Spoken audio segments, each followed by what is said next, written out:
From the opinion pages of the Wall Street Journal, this is Potomac Watch. President Biden takes a secret trip to Ukraine on Monday as Chinese President Xi Jinping plans a visit to Moscow, and Russian President Vladimir Putin suspends the New START nuclear arms control treaty with the U.S. Welcome, I'm Kyle Peterson with the Wall Street Journal. We are joined today by my colleagues, editorial board member Kate Batchelder-Odell and columnist Joe Sternberg in London. Welcome to you both. President Biden slipped out of the White House at around 3:30 a.m. on Sunday, took an Air Force plane, not the usual Air Force One, to Poland after a refueling stop in Germany, and then a 10-hour train ride overnight into the Ukrainian capital of Kyiv.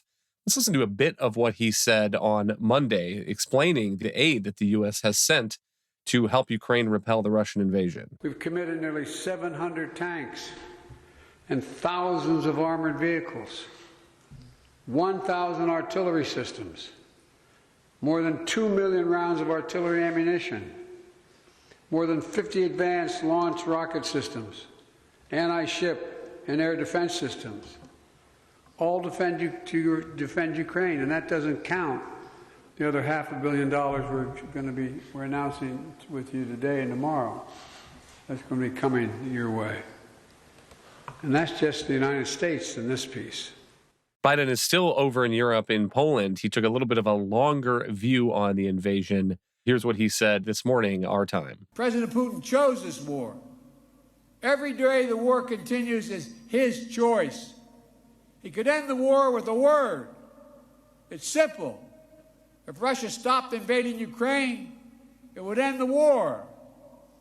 If Ukraine stopped defending itself against Russia, it would be the end of Ukraine. That's why together we're making sure Ukraine can defend itself. The United States has assembled a worldwide coalition of more than 50 nations to get critical weapons and supplies to the brave Ukrainian fighters on the front lines. Air defense systems, artillery, ammunition, tanks, armored vehicles. The European Union and its member states have stepped up with unprecedented commitment to Ukraine. Kate, what is your view of this trip by President Biden and the importance of having him on the ground there as a show of American support and solidarity? Well, Kyle, I think it's a good move and it was a good show of support to visit, but we didn't get much in the way of new announcements that I was hoping for. This $500 million in new aid that we've promised them includes more ammunition for their HIMARS rocket systems, which they've been using to good effect, but there were no really new capabilities announced. For instance, the Army's tactical missile system, as it's known, no announcement that we're going to teach them how to fly the F-16 and sell them planes and get their Air Force on Western aircraft. These are some of the things that have been under discussion in the administration for some time now. And I think this would have been a prime opportunity to show that the U.S. was in this for the long haul and with the objective to evict the Russians instead of coming there and announcing more of the same capabilities that we don't expect to really change the picture on the ground. We can talk more about that, but I think the picture on the ground is as bleak as this really descends into stalemate. And Russia is regrouping and trying to mobilize hundreds of thousands more in their cannon fodder strategy. And we are in a window here of opportunity to influence what happens on the ground. And my concern is that Biden's visit doesn't really change what's happening on the ground. And we're going to continue to see a lot of fighting and suffering without more U.S. support. One thing that's notable about Biden's visit is there's some reporting after the fact that the U.S. alerted Russia that President Biden would be in the country. Here's a quote from National Security Advisor Jake Sullivan. "We did notify the Russians that President Biden would be traveling to Kyiv. We did so some hours before his departure for deconfliction purposes." He went on to say that he wouldn't get into the Russian response or the precise nature of the U.S. message. But Joe, I think that is interesting, and I guess good to know that Moscow is still picking up the proverbial red phone. Yeah, I mean, it's probably a good sign, especially given Russia's propensity for bombing civilian targets in Ukraine, to make sure that one of those would not accidentally hit the president of the United States while he was in town. I mean, what I think is interesting about the phenomenon of this visit, I mean, I completely take Kate's point that we're starting to run into trouble with kind of the nature and the pace of the military aid that we're giving. And I think that we do need a serious rethink about that. I will give President Biden some credit for going, although going quite late in the process. I mean, a big piece of the context here is that many other European leaders, including all of the prime movers and shakers within the European Union, have already visited, some of them several times. In fact, several British prime ministers that we've had over the past year have visited. Ursula von der Leyen, the president of the European Commission, has visited. A bunch of prominent German politicians have visited. So it was you were starting to wonder exactly why Biden was not going, and leading American politicians had visited as well. So I think that it is a good thing that he has gone, especially because it does trigger exactly the kind of question and conversation that Kate was alluding to here, which is going to be so important for the next stage. Kate, getting into the details of that roughly $500 million aid package that President Biden announced, this is reading from the Journal's write-up. It reportedly includes more ammunition for the HIMARS rocket system, thousands more artillery rounds and mortar rounds, Javelin anti-armor systems, surveillance radars, anti-armor rockets. And the Journal report says this is the 32nd such package. So there is continuing backup for the systems that the U.S. has already provided. But I take your point that what an opportunity President Biden had there to go into Kyiv on this train and stand up and say, that's why we and our allies have decided to send Ukraine some fighter jets. And do you have a sense that the conversation on these fighter jets is moving?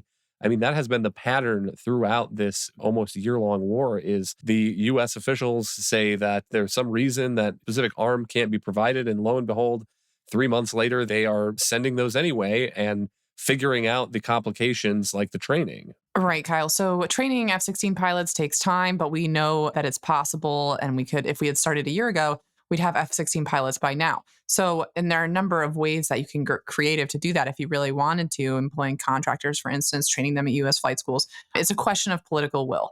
Now, I do think that the conversation has moved a little bit on F-16 fighter jets, and that there is some prospect of getting the Ukrainians set up on them. One reality, Kyle, is that their Air Force fleet is taking losses. It can't be sustained with the spare parts, and they are going to need to be moved to a Western aircraft eventually. So why not get started now? I think we're seeing, some movement in that direction, but I can't explain the delay of why, if we're going to do it eventually, why we continue to have these long, drawn-out public leaks and conversations about it before just getting started and getting it done. I think that it does matter too, because I think these jets could be useful even amid Russian surface-to-air missiles. Some have said that F-16s won't help because they'll be too vulnerable, but we've seen them use anti-radiation missiles, for instance, that have been very effective in innovative ways. So I do think the jets, we're seeing some movement there, and they could make a difference. They'll take some time, but they could really influence the battle, hopefully sooner rather than later. I was just going to add to those excellent points about the jet issue that one key political difference here might be Europe, because the trend that I have observed over the past years with a lot of these succeeding debates about weapons shipments is that certainly there was a lot of support for things like lethal aid in general, and then the tanks in Europe, not always at the level of the national leaders, especially in Germany, but certainly in terms of public opinion. And you would have a splintering within the EU or NATO in Europe where some countries would be very enthusiastic about sending that aid. But I think that one problem that we are going to have to deal with on the jets is that there seems to be much more resistance to that, both on the part of the European public and political leaders, including in countries like the UK, where you're starting to hear a lot of excuses for why Britain would not send its jets. And so I think that's going to be a complication that Washington is going to have to keep in mind there. But it does seem like some members of the U.S. government are trying to put pressure on NATO allies and EU allies, even if it's not the jets, to do the basic job of hitting their 2% GDP NATO target on defense spending. And I would point to Senate Minority Leader Mitch McConnell on Friday at the Munich Security Conference. He said, "I welcome European commitments to supply Ukraine with weapons and capabilities. I appreciate the rhetorical shift on this continent regarding defense, but as I learned long ago as a U.S. Senator, speeches are not policy. It is the concrete investments that Europe makes now and the real reforms that Europe implements now that will determine whether support for Ukraine will be sustainable and whether our alliance will come out of this crisis stronger in the long run. And Joe, let me go back to you on that, because the Journal had a recent editorial on this, and it points out that the median outlay for NATO members is 1.65% of GDP on defense. And some of these numbers are quite pitiful. Spain, 1.01%, Canada, 1.27%, Denmark, 1.39%.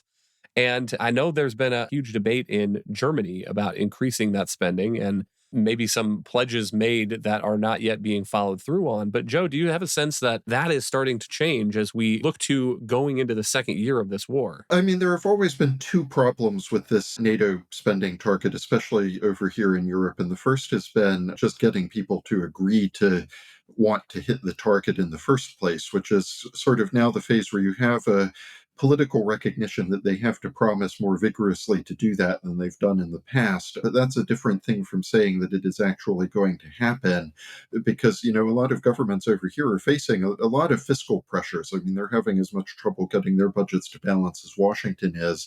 And there is now this dawning realization that these very enthusiastic promises that they made a year ago to boost their defense spending might have to come at the expense of some of the social spending that is such an important component of government budgets over here. So, I mean, that's kind of the first problem. And the second is, what are they going to spend it on? And that has been the revealing debate, especially in Germany, where this pledge, both of hitting the 2% target and creating a special 100 billion euro fund, that's billion with a B, for defense procurement, has gotten bogged down into these arguments about what actually counts as defense spending and how much of that should actually go for new equipment. In Germany, the big line item is going to be the F-35s that they want to buy, versus how much should go for other things like personnel costs or, boosting military recruitment and salaries and pensions. Or some German politicians want to count foreign aid spending as part of the defense target, for all of the reasons that you could imagine that might be appealing to the European left. So they're going to have to come up with the money first, and then they're going to have to haggle over what they want to devote it to.